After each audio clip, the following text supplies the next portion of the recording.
I wanted to share one of my favourite practices for learning tarot with you. I reckon this one has served me the most out of any practice I've had for learning. And we're going to do it together now. So, what I do, shuffle my cards.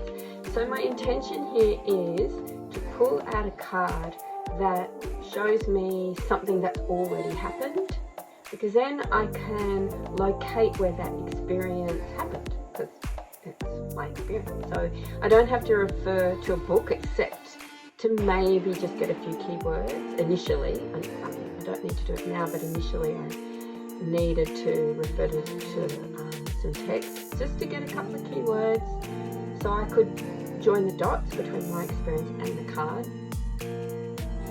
But once you've sort of done that for a while, you don't need to do that so much. You can just more go with what you already, you can build on what you've already started to understand about the card.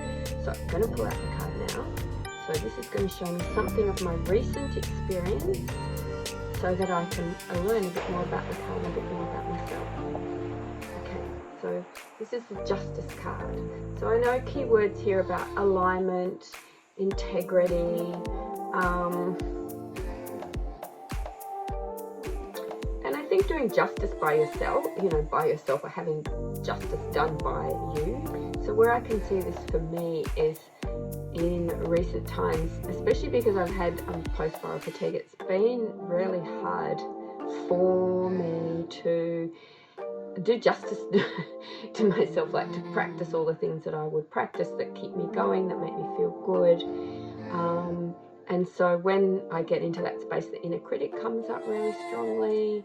And just these last few days, I have been able to come back to a place where I'm able to be kinder to myself and be more in my integrity, just with myself, more aligned with who I am. So in that place of post-viral fatigue, when I get really spun out and really exhausted, I can't lift my head up. I have to have it down. I can't really concentrate.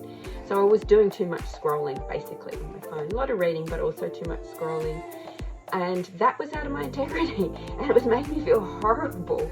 So I have cut that right back, and that was doing justice to myself and being more in my integrity and more in my alignment. So I can see where that card has been, has really come up.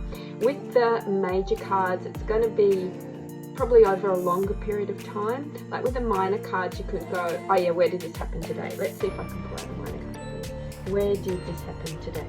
Okay, so I've got the Ace of Wands. So where did that happen for me? Well, I've just recently been inspired because I'm scrolling less on my phone.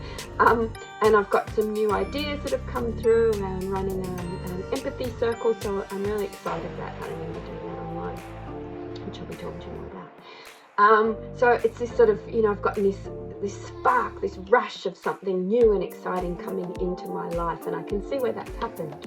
So I hope you get the gist of that. You can see where it's happened. So if it's a minor card, it's going to be something that's happened, maybe in the last 24 hours. If it's a major card, the theme will run over a longer period. So this is telling me, yay, I've managed to really do this, to be in integrity with myself. Woohoo! And yes, I have hit on something that's inspiring for me and enlivening for me. So I hope that has been helpful to you. Also, I have an ebook that I've designed especially for this daily practice. So if that interests you, go and have a look at that via my bio link. It's on my website. Okay, thank you for listening. Bye-bye, Shana Michelle from the 13th Sister.